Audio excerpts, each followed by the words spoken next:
Hello, my friends. Welcome to episode number 31 of the Make Music Income podcast. My name is Stevie B. I'm here with Eric Copeland of MakeMusicIncome.com. And this episode is brought to you by ProductionMusicAcademy.com. And the title of today's episode is How Do You Know When You're Ready to Submit Music to Libraries? Or pitch it to whomever. The same question could be asked about pitching your music to a music label, or a music supervisor or whatever, right? So we're going to explore some ideas that I think... Or royalty free. Yeah, exactly. Or stock libraries, exactly. So we want to explore some ideas that I think will help you build your confidence on your way towards that scary moment where you do finally decide to let go and just put your music out there. And we'll talk about our own experiences with this. I certainly have I've struggled with my confidence in my music in the past, and I've had fear of rejection, and I think that the fear of rejection is really the big part of what holds many of us back from putting ourselves out there in the first place. But yeah, before we get into all that, let's do a quick recap of what's been going on this week. Eric, we spoke on Monday. So I don't know if a whole lot has happened since then. But what's been going on with you? Well, I've had an interesting week. Basically, just trying to continue writing. I finished a demo, an initial demo for a song that I've written with my uncle. It's kind of a gospel type of song. He's a poet more than a lyricist. So he'll send me poems and I will take them and try to turn them into lyrics. Not everyone will work, and so sometimes he'll send me something. I'm like, I don't know about that. Mm-hmm. But, teaching poets to be lyricists involves teaching them how to write choruses, because most poets write very strophic verses type things and don't write repeating choruses, right? Only songs really repeat like a refrain over and over. But sometimes poems do, and this one did. So that turned out well. He's really happy with it, and now it's kind of off the grid. It's a very dramatic, almost like a Broadway type of song, and so it's time to get out the old Ableton, not Ableton. I don't use Ableton. Time to get out the old Albion one that I just purchased and start to orchestrate this thing a bit. So I'll be working on that here for a while. Nice. Also working on a song that is not mine that I've told the story before, but a few months ago in a Music Review Tuesday, I got a song from... I can't remember his name right now, but it was a beautiful orchestration, and I thought it was his song. It turns out it was an American singer-songwriter's song that he had just done an orchestrated version of, and she had given him the okay for that. And I am just in love with this song. It's called Disappear. It's a really cool pop song. Cool. Kind of. Anyway, I got in contact with her and said, can I do like a version that we could then, including his orchestration, and your voice and all her cool vocal stuff she's got going on, and really maybe take it to the next level with some guitar and drums and kind of take it to the final level for kind of sending it. I'm starting a new library kind of big pop rock stuff, and this would fit in that kind of stuff. Very esoteric rock and pop in an emotional. Even I don't know, a weird kind of awesome way, We were talking earlier about an artist that we'll talk about in a minute. Very, very big, like Adele or somebody like that, But this is a ballad type of song, but it's really cool. Cool. So having fun and work, and that doesn't happen to me often, where I say, "Oh, I really want to work on some artist's current song." I usually work on either old stuff that I'm completely redoing or my own stuff. But also I started an orchestral trailer type track this week. Oh yeah. So we'll see. Nice. We'll see where that goes. Yeah, just digging into Albion 1 and trying to do some things. You could you should submit that for the Academy Challenge for June. I don't know if that's totally outside your comfort zone, but that's kind of No, I would love to, but it's not going to be ready. I do have a Okay. song that I'm going to submit to that. Tell me, when's the deadline for that? Because I've got Well, something I'm going to ready. do a live stream on July 6th, so anytime before that. Oh, July 6th. Okay. Yeah. Well, I may have this done. I don't know. I have a another thing that I did recently that was more of a. It was. I wouldn't say it's out. Nothing. I don't feel like anything's out of my comfort zone because I do lots of different kinds of things. I've done everything, but this one I did recently, and I'll send it along. I also have another lo-fi-ish type of thing I'm working on. I have an ethnic type of thing I'm working on, and then continuing the country and Christmas stuff for Sync is going on.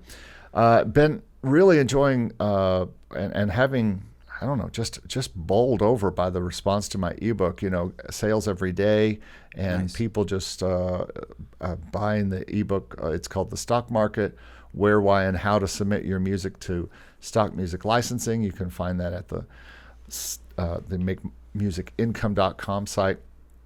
And so, yeah, that's been going on. So, hey, I've never really done any kind of sales other than consults and things like that from my channel. Right. So it's kind of fun, you know, to see that come in, you know, and just see those sales pop up, you know, every day. So it's very neat.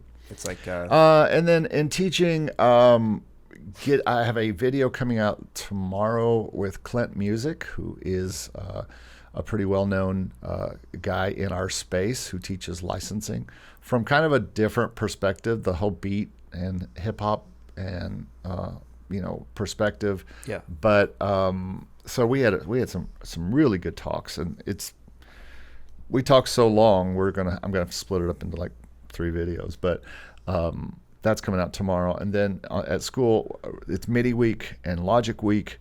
And so we're talking beat making, we're talking verses and choruses and chords so that they can begin to write songs as we're going to start doing. They're going to have to start building a lot of songs with verses and choruses with Logic and Pro Tools. And so that's what's going on in my world. How about you? nice. Well, I had a great night last night. I got to see my my wife perform. Sorry, my lady. My lady. Perform at the Sarah McLachlan School of Music here in Vancouver, which is this is a school that that teaches music to underprivileged kids in the Vancouver area, and it's a great school, and she's wanted to work there for a long time. She just started this year, so she's still quite new there. But they did like a little wrap up party for the teaching year, where basically all the teachers perform for the students, and it was amazing. I got to see her perform this incredible piece by Brahms, and Nice. she, I can really relate to this, but like throughout COVID, I think because we became so like insulated in our in lockdown, we both kind of developed a bit of like performance anxiety. Like it was kind of tough for me to go back on stage after being away from it for so long, and it kind of took me a little while to get into the groove. But she hasn't performed at all, and so she had a kind of like a tough day leading up to it because she was feeling really nervous about it, and to make it even more scary, Sarah McLachlan herself was there in the front row watching. Wow. Wow. So I'm like, damn, I would have been really nervous for that. Just like having an icon sit right in front of me while you're performing Yeah. for the first time in like, literally like 2 years. But she killed it. I was so proud of her. It was just a really special moment, and all the other teachers did a great job too. And then Sarah herself went on and performed, and I got, little front, she's literally just playing piano and playing guitar right in front of me. It was super cool. And you really got to, I really understood why it is that she is an icon and a Canadian treasure. And it was a really beautiful night. So Yeah, she's amazing. yeah, it was great. Other than that, I got another commission from Artlist, so I'm going to be working on my next project with them, which is not going to be lo-fi hip hop. It's going to be it's kind of actually hard to describe. You were kind of reminding me of it when you were talking about like the big pop stuff. It's not so much ballady, but it's kind of like fast tempo, like the way that they're characterizing it is like road trip vibes. So Gotcha. I can't really describe it, but it's kind of like grandiose sort of pop, but it's very, very fast tempo, almost kind of like EDM ish. Maybe With orchestral? not orchestral, but like kind of textural, piano driven. It could be guitar driven, but like really like rhythmic and like super high tempo, like really like fast energy. It's really hard for me to describe it. I'm not exactly sure. Apparently. But the yeah. references were interesting. Anyway, I'm really excited to kind of dig into it because I'm confident that I could write something like that, but it's certainly a little bit different than writing lo-fi hip hop. So it'll be a different experience altogether. Speaking of hip hop, working on more 90s inspired, high energy hip hop. This might shape up into like a next course for the Academy. I just posted a track breakdown in the Academy yesterday for the 90s hip hop track that I worked on. It's been submitted to Motion Array, so we'll see how it does there. Motion Array, as we know, has got a long queue for the reviews of the track these days, so it probably won't go live for another week or so, at least. Otherwise learning how to use After Effects to make little animations to create marketing material for the singles that I'm going to release in the coming months. First one's going to be my collab with one of the members of the Academy, David, and this is like a lo-fi track that we worked on. And I actually had to use After Effects quite a bit back when I worked for a label. And I was sort of tasked with making these little animations to kind of help promote the singles and stuff. There has to be an easier way. You're talking about for the animation for the words and stuff. Animation for the words and for like the objects in like so what they what I'd have to do is like the artist would give me artwork in PSD form, and so I'd have to like break down the elements of the artwork. It's Photoshop form. Yeah, exactly. So Photoshop. So I'd get a Photoshop file, and then I'd have to sort of like divide all the elements and then create little animations. Sometimes it would be words, but most of the time it would just be like making things spin, get bigger, smaller, that kind of thing. Just something a little bit more interesting than just a static image. So when we posted, stories and reels and that kind of thing like that. It's a lot of work. It was so much work, but it's one of those things where you get better at it, and you can get pretty quick at it. So that's what I'm doing with my own artwork now. If you follow me on Instagram at Stephen Bedell, then I guess probably in the month or two ahead, you'll probably see some of these pop up. But I'm also going to create some Facebook ads and kind of test the waters out with trying to get people to listen to it on Spotify. We'll see how it goes. It's going to be a gigantic experiment. I'm really excited to sort of share that whole journey on YouTube. If I ever get around to making a video, it's going to be so crazy for the next couple of weeks. I'm not sure I'm even going to be able to get any time to make a YouTube video. This is sort of the last, I guess it's the last episode I'm going to do on the podcast for a couple of weeks, and there'll be maybe a fill-in. It's rumored. Yes, we have a surprise guest, Stevie. He'll be a Steve replacement for the Scrubs will come in for a week or so, or a Scrub will come in and be part of this. So I guess I can announce it now, yes, if that's okay with you. If you are a follower of this channel, and soon, even Steve will be on his channel, but Dave Croft is going to come in and kind of sub for Steve for a few weeks on our podcast, and so it may be a little different, may look a little different. We'll probably use his software. He has a software that he uses to do side-by-side stuff a little bit more full screen. Okay. And so kind of like my interview with Anthony Clint tomorrow, he had the same kind of software. I think it's called Ecamm or something like that. But cool. Dave is we had lunch the other day. We got a burger because we live here in the same town. And so he even before Steve told me he was going to have to take the time off, Dave was like, if you ever need a sub, let me know. It'd be fun to do. I would love to do it. And we're looking for something else to do together anyway, so it'll be fun for a few weeks to talk with Dave. I don't know if he's a funny guy. I don't know if Dave might listen to this or maybe not, but I was checking out his Instagram yesterday, and he's got so many great pictures of all this barbecue that he does, and I'm just he is big on barbecue wings and all that kind of stuff. It made me hungry looking through his Instagram pictures. I was like, damn, it's part of his deal. I got to get you guys up here for some barbecue, for some Canadian. And we all should have flown up for the wedding is what we should have done. Oh, for man. the reception or something. It's not too late. Yeah, July 9th. It's the big day for me. It's going to be a party. Yeah, everything is getting a little bit hectic around here. My whole family's about to fly in, so that's going to be crazy. Yeah, it is. But anyway, we should dig into today's topic. Let's dig in. Yeah. So I was going to ask you, actually, if you looking back on your career, if you ever kind of had a moment where, I mean, I feel like we all do at some point, but could you kind of pinpoint a moment where you were able to sort of like break through in terms of, finding confidence in yourself as a musician, as a producer, or whatever? Or was there a time when you kind of struggled to sort of, find your footing?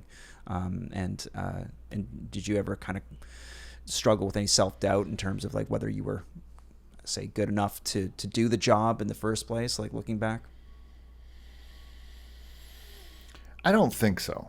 I always knew that I was, I think everybody watching this probably lives in a town where they, in a lot of ways, know that they, even at their very core, without really productions or whatever, they just probably might have more talent than most people. I mean, it's gotten different lately because everybody thinks they can make beats and make everything now because the tools are free and all that kind of stuff. But I mean, it's not that I thought I was the most talented person in town, but I knew I was one of them. I was not in a big town. I wasn't in Nashville. I was in Kentucky, in a town in Lexington, Kentucky, and I didn't think I was the most talented person ever, but I knew for what I did, for the unique thing that I did, my own music was unique and it was good.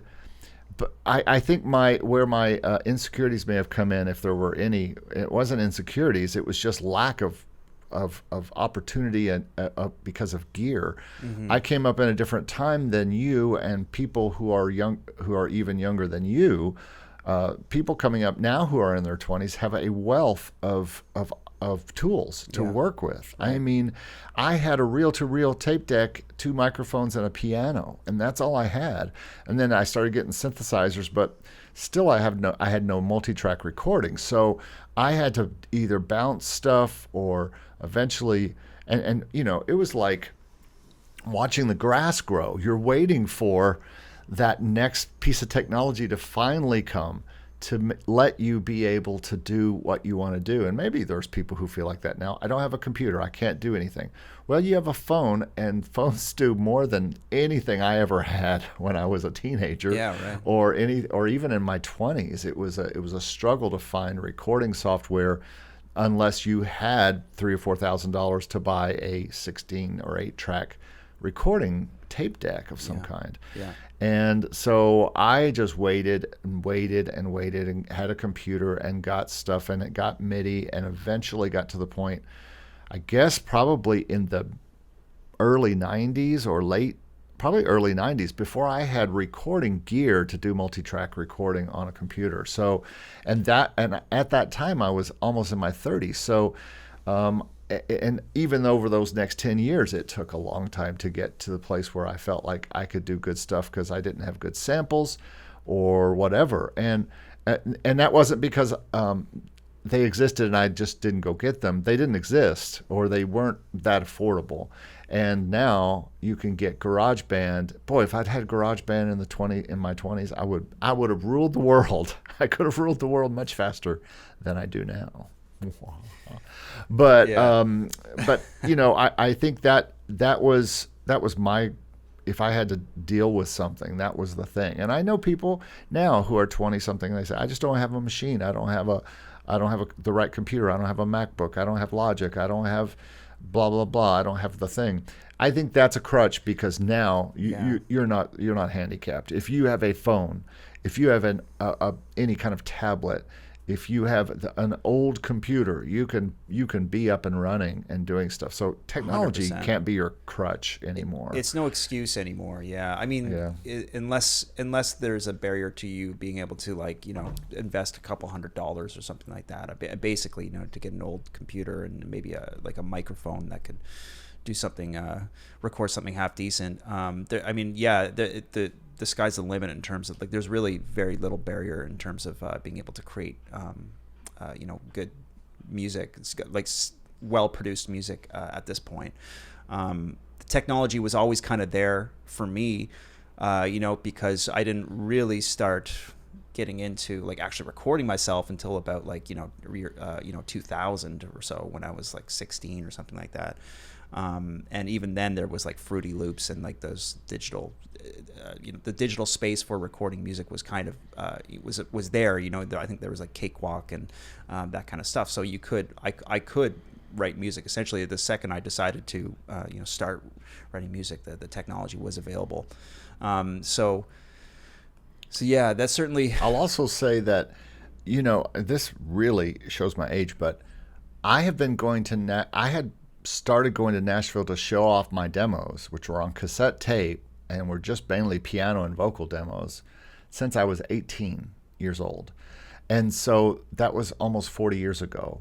And so I have been going there and showing those demos off. And again, because I only could record so much, but even back then, demos were supposed to be like that. They were supposed to be less produced, you know, and just show the song. And I probably was in the other problem I had personally, and I was in the wrong place geographically. And I know a lot of people deal with that in this world and that watch our podcast and are in India or they are in the Ukraine, or they're in places that make it impossible, if not very difficult, to really get their songs heard, to make those, to get to the city or the people that they need to. Now, remember, there was also no internet at this time, so I couldn't pitch to libraries back then. I had to literally either send in a cassette tape, which was like sending it into a black hole, or I had to literally go to Nashville to show off my songs. But the problem was I was writing pop songs and then jazz songs. Nashville was the wrong place to go. And I was going to these country and maybe gospel places, and I was doing more advanced stuff than they wanted to hear.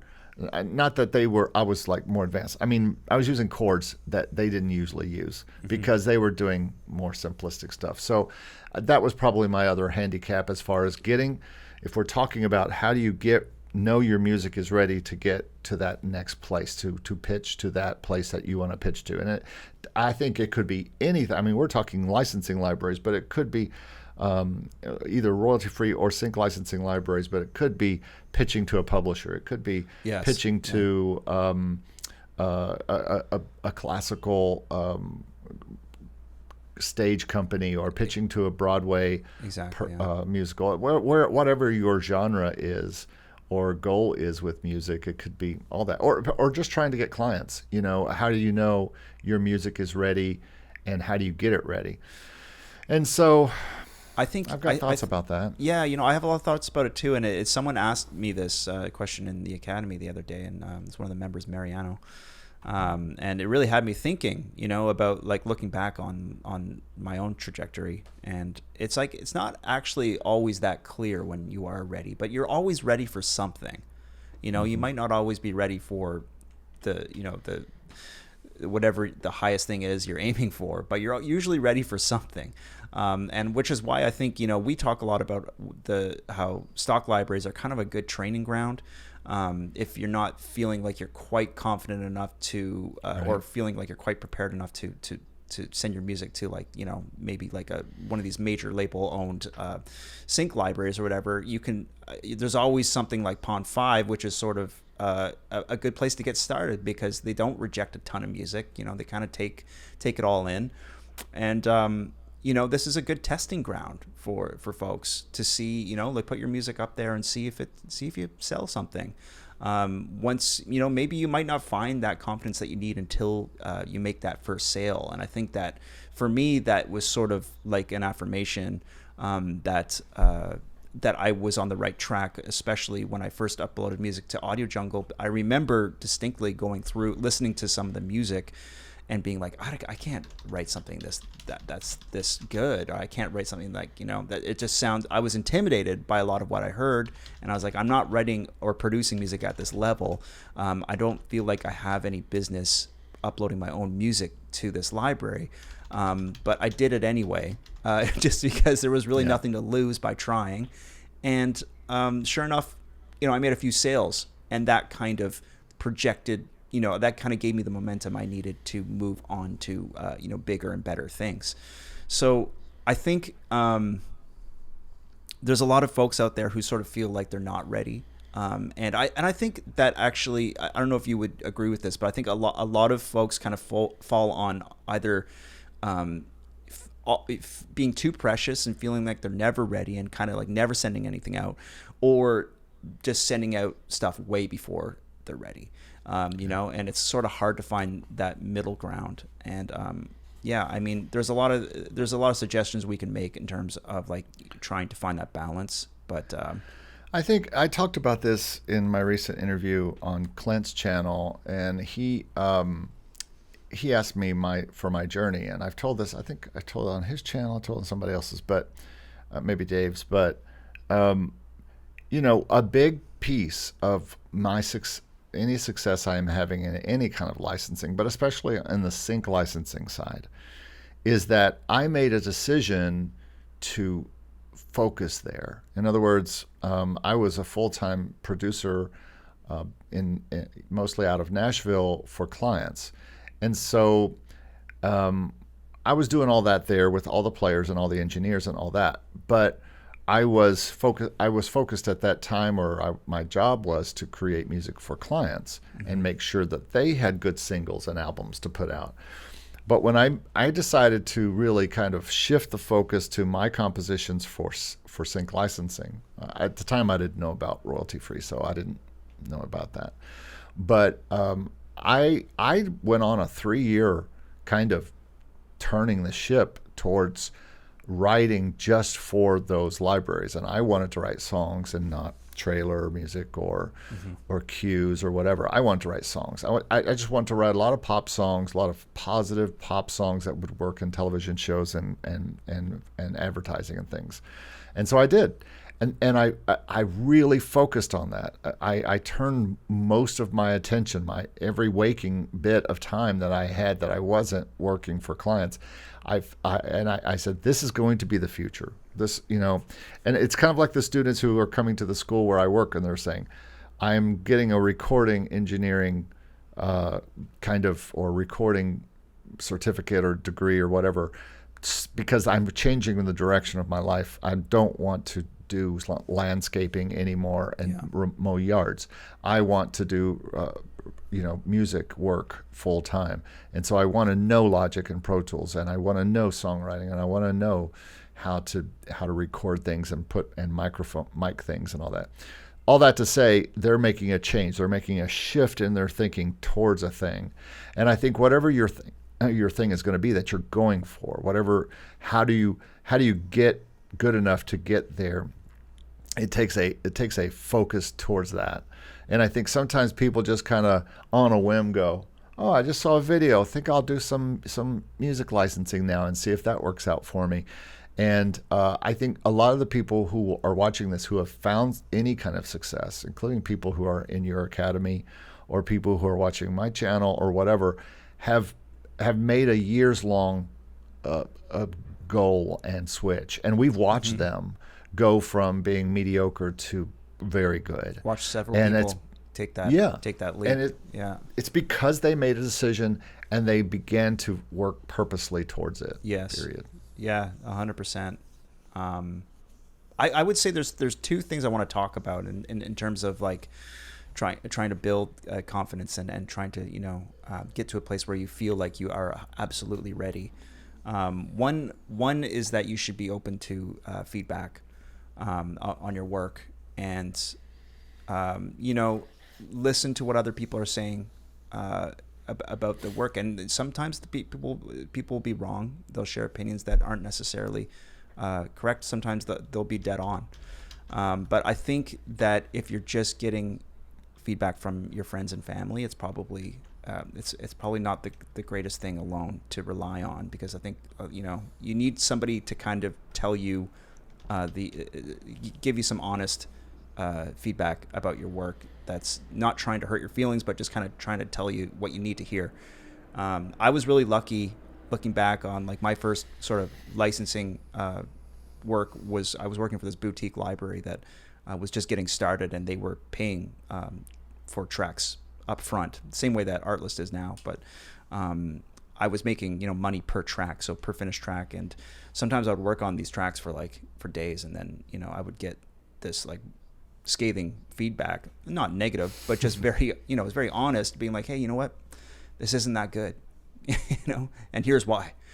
And you get so attached to these songs that you spent, like, you know, hours writing, that it's almost impossible to like not let that kind of hurt you, you know, a little bit.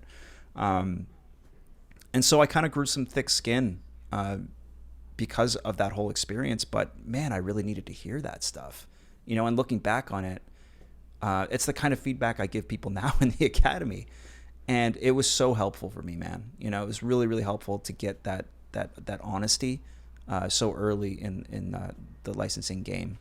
So I think feedback really, really helps if you're getting it from the right people, and it's coming from a place of you know, not necessarily just kind of sharing your opinions on whether you like it or not, but like kind of looking at it objectively and saying why this will or will not work in licensing space. So that's one thing. And another thing I just want to quickly say is just, I really feel as though you have to always look at being experimental, and like the learning experience, the learning trajectory never ends. You know, I'm always feeling like I have to learn something new, and I'm always experimenting. And I push this philosophy, you know, really hard in the academy. I'm always pushing myself to try new things, to try new styles of music, put myself outside of the comfort zone. And through that experimentation, I sort of am able to kind of grasp things better over time. It's just something that's worked for me, you know. Like I don't want to just stick to one thing always, and like kind of keep digging at it and like perfecting one thing. I kind of want to push myself out there to try new styles, new genres, and that in doing so, I kind of you know, I don't know what it is, but I just feel like you have to be open to trying new things. And that, to me, is a good segue into the next thing I want to talk about, which is, I think, and this is something for me. I don't know if it's necessarily something for you, because you are multi-talented. You are also a multiplayer. But for me, the difference in my success came when I went to Nashville. But it wasn't just moving to Nashville. It was the people that I began to work with. I had always been told everything I did was good. Everyone always liked it, not just friends and family, but pros even would say, this is very good. It's just not what we're looking for. Or this is good, but it's not hitting the commercial area that we work on, this publishing company or this label or whatever. And I knew I was right there. I knew I was on the precipice of getting that thing. I kept thinking, oh, this is it. This is going to be the trip to Nashville. That's going to make it all happen. This is going to be the time I would get like in the finals for a contest or something with songs. And I'd say, this is going to be it. I'm going to win. And finally, I'm going to get a deal, and I'm going to get in the in crowd. I'm going to get inside of the industry, break through the walls of the castle of the music industry, and be inside of it instead of outside of it as like this. Wannabe was not the right word, because I was already doing stuff and getting paid to do it and making good stuff. I knew I was, because artists were selling it and they were having good success with it. But I just never got to that next level until I quit doing it all right here. and this is for me, and this is not for everybody, but I think not everybody can be a Stevie B who can play a guitar at a level that is going to help you do all those things and program drums and all that kind of stuff. For me, it took meeting guitarists, meeting drummers, meeting bass players, meeting engineers especially, and getting that. And when I did that, suddenly my music added dimension to it. And I think not enough people, everybody is trying to do the I can do it all from home thing, especially since COVID.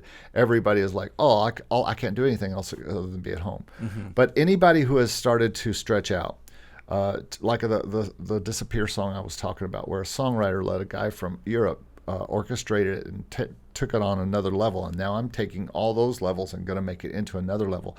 The dimensionality is only growing for this song. And when I started to use players and singers and engineers in Nashville and elsewhere, not just Nashville, but here in Orlando and on Sound Better, I use a site called Sound Better that has singers in Los Angeles and different people.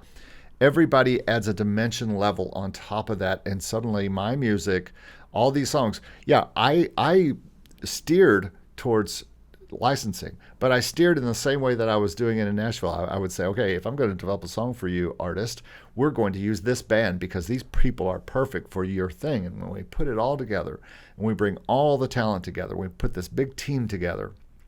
This is the way labels do things. It's not just Billie Eilish and her brother in the bedroom.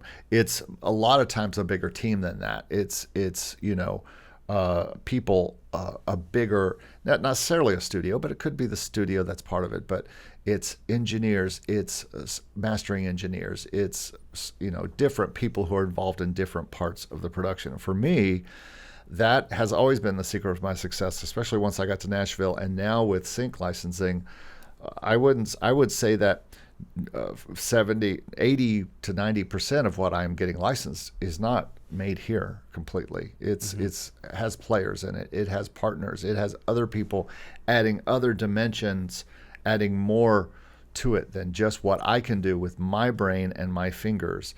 And I think that is something that some people need to think about, because I think for stock music you can get away with almost programming your head off and throwing it in there.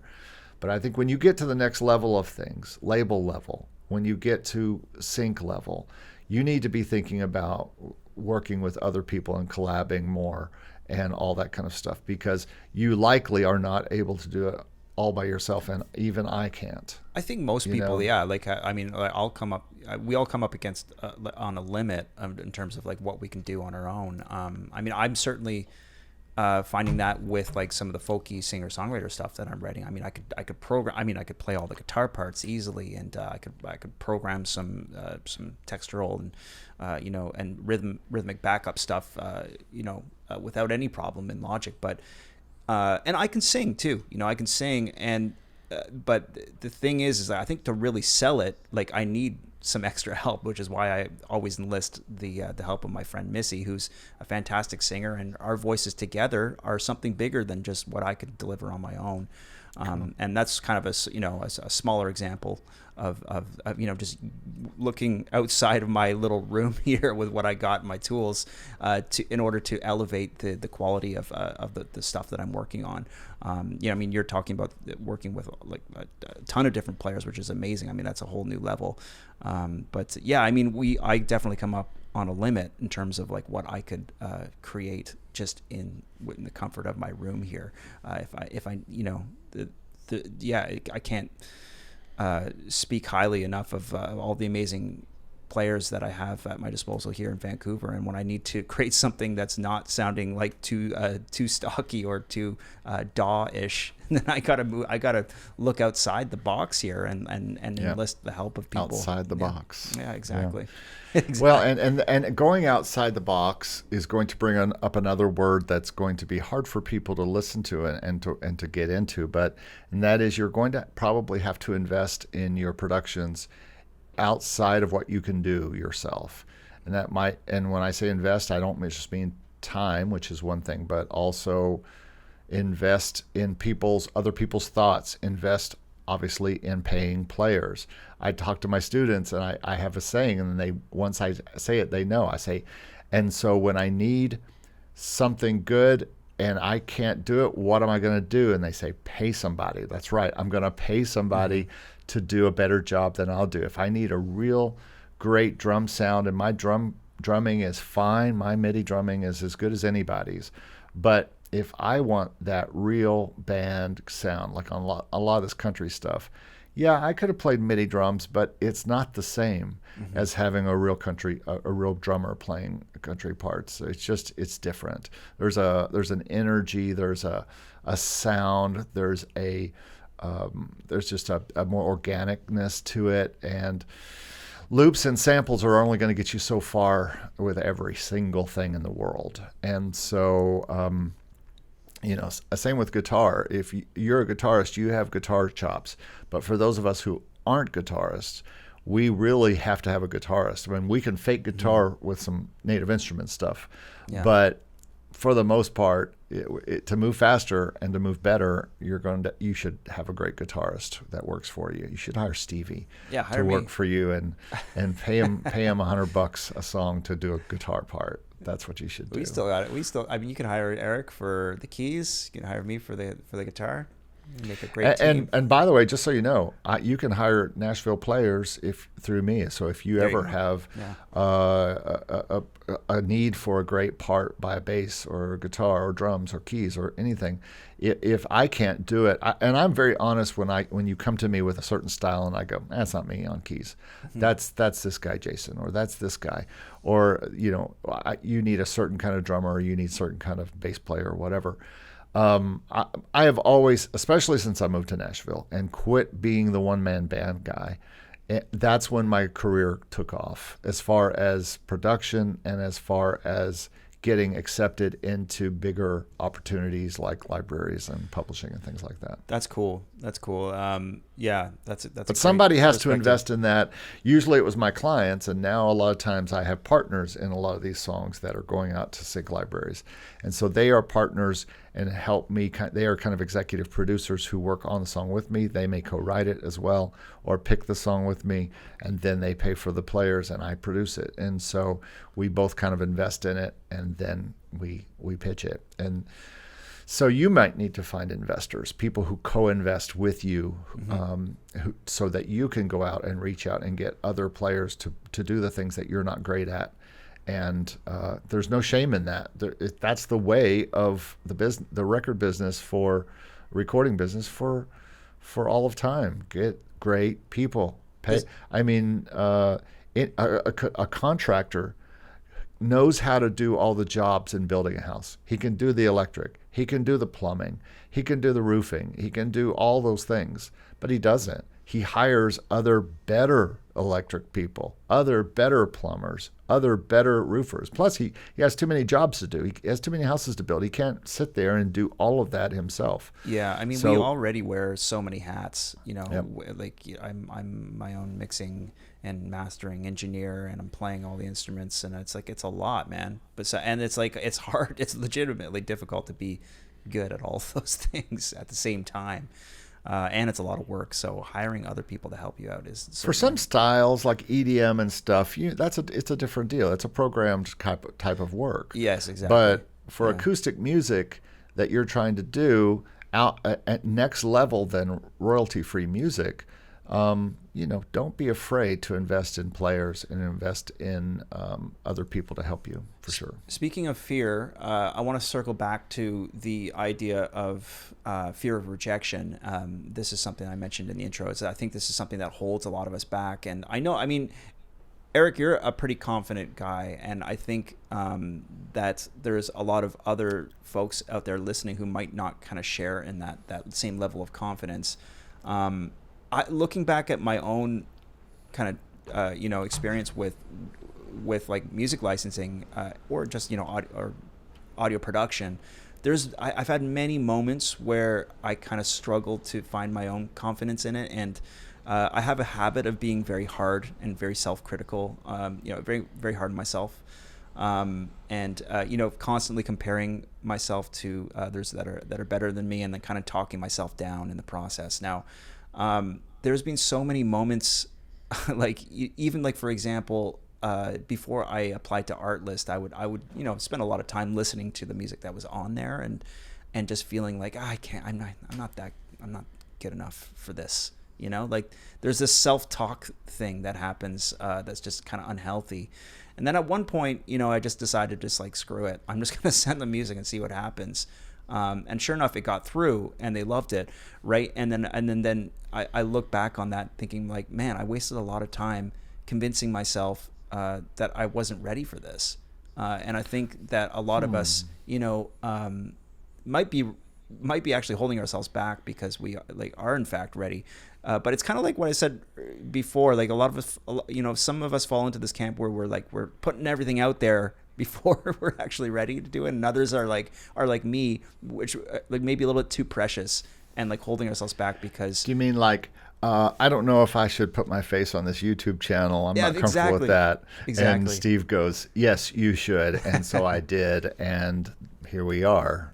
For better or for worse, you got to look at this face all the time, thanks to Steve. So I see. The way I think about it is, you don't really have much to lose, if anything, to lose by trying. You know what I mean? Yeah. It's like, because I think some people have this worry that, like, and I don't know if you experience this with putting your face on YouTube, but like that there is going to be some, like, you're going to burn some bridges with libraries. If you send them music and they're just like, this is bad, and they're going to put you on the bad list. I don't know, man. I don't know. Maybe. I don't think so. I mean, they might put me on the bad list because of my videos. YouTube might put you on the bad. They may go, oh, I saw this guy on video. You don't. I remember in my taxi interview, he said that. Oh, there's going to be libraries. Yeah, well, I was just thinking that. I'm like, oh, brother. But yeah. I don't care about that. Guess what? There's lots of libraries, lots of songs, and that's the thing. To be honest, I'll just make music anyway. If anybody doesn't take it, I've always felt like that. I've always felt like, you know what, I'm gonna make what I'm gonna make, and I'm gonna put it out there, and I'm gonna put it out there for the world to hear. If nothing else, I'll put it up on Facebook and Spotify like everybody else. That's why I'm trying to talk so many people. It's so difficult to, and maybe people just don't think they're good enough for Spotify either. I mean, totally. You think even SoundCloud, man. I think people have a hard time putting it up on SoundCloud. But that's just like, that should be training ground for Spotify, Just, it really just get is. It out there slowly. You don't have to like make this huge deal about it. Just kind of push it out there slowly and find the confidence over time. It's like not like you got to make some big presentation. You know what I mean? So yeah, I think people are more confident than they used to be. I think we live less in a I'm not very good, I shouldn't do this type of thing. I think more people have confidence. Maybe they have more confidence than they should sometimes. But but still, I think that you've just got to again, how do you I think if we look back at this is how do you get ready? How do you know you're ready? I talked about this recently. There's a lot of ways to do it. You can get into Steve's Academy. Steve and I both do things where we listen to people's music and give thoughts. The Discord has a free feedback thing that's very busy, and people love to give helpful constructive criticism there. It's not, for the most part, it's not mean comments. They're constructive. Totally. And we kind of focus on making it constructive. When I do my music review Tuesdays, I will say, you can say something, and you can say something that's not like praising, but make sure it's constructive. Just don't praise it only because you praise everything. Praise and constructive, but just nothing mean. I mean, you're not that good no sense in that you can say anything mean. There's no sense so, in that at all.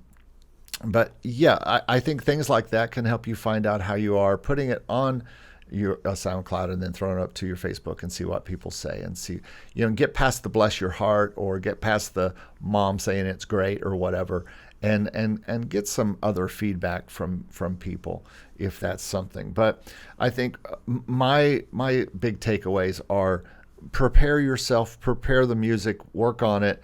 Don't wait forever to start showing it to people. Do what we were just talking about. At least get it out there. think about other dimensions that other than you if you need to get to another level quicker. If you want to move up faster, find talent that makes your stuff sound better because they are better. Maybe you're just not the person to produce it. This is a possibility that you might have great music, but your production skills are not and may not be ever what it takes to produce that music. Unless you, of course, go to Steve's Production Music Academy, and then you'll learn all those things. But and then be prepared to invest in your work, whether that means investing in equipment, investing in time, investing in players or other people to help you, or like courses and stuff. Yeah, I mean, because you could even pay someone to mix your work and then like or have them show you how to do it. You know what I mean? Like there's been a few people who've paid me to mix their tracks, and then I'll just share my process. Like I'm not guarded about it. Just have a little Zoom session do think and share the actual whole process with them.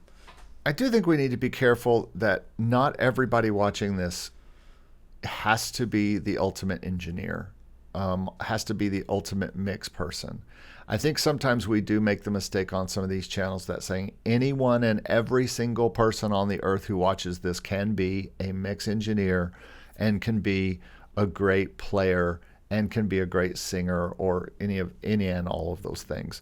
Sometimes you just need a partner to help you realize the visions, things that are going on in your head. That's what I've been doing for folks for so many years, and a lot of them still don't go home and make music on their own. They are singers. Most of them were singers or players, but they're not able to do all those things. And guess what? They don't have time to do all those things. So that's another thing to think about. Think about investing in dimensions outside of yourself. It's not something we talk about a lot on this channel. All our channels are based on, you can do this. We can teach you, we show you what we do, and you can go do it too. Maybe that's the truth for probably a lot of people watching these videos. But there will also be the possibility that you might need help.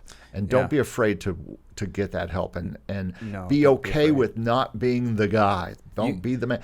You can do a hell of a lot on your own. A hell of a lot. But you will all come up against a limit somewhere. I had to get to the next level. I had to quit being the big fish in the small pond. Right. I had to eventually give up the fact that I could do everything on my keyboards. I had to realize that I couldn't. In order to hit some genres and please some clients and get in some libraries, I was going to have to use other people. Yeah. And I think of myself as a pretty talented guy who can make a lot of stuff. Almost everything I've made for royalty free has been completely in this room. But when I am making bigger productions, I know where my limitations are, and I know that it would be better if I involve other people. 100%. And so it's just something to think about in this. I know it's not part of our channels where we're trying to get people to pay other people other than us for information or whatever you want to say, but you know what I'm saying. I don't want everybody to think that we are the answer to all your problems and all our information will make you the ultimate engineer and ultimate mixer. Yeah. So, but at the same time, most of you watching this are able to do that and are focused on that. So that's great. Exactly. A lot of us are. A lot of the folks watching are kind of tackling a lot of things at once. I think it's great to be able to do that. But like you said, I think that's a great spot to end this. Is just don't be afraid. Don't hesitate to reach out and get some help, because get help, ebooks or courses or collabs or work with Steve or work with whoever that can help you get to where you want to get to. Yeah. We'd love to help, but we also can help you get the help you need, or you can find it locally, or you can find it on SoundBetter. We love to help, but we also require help for our own sakes. So, and so does everyone else. Yep. So yeah, man, good talk. That's great. All right. Well, I hope this has helped, and we hope to see you next week, and we'll be talking to you next week on the podcast. Steve, any last words, any last thoughts before you go off into wedded bliss?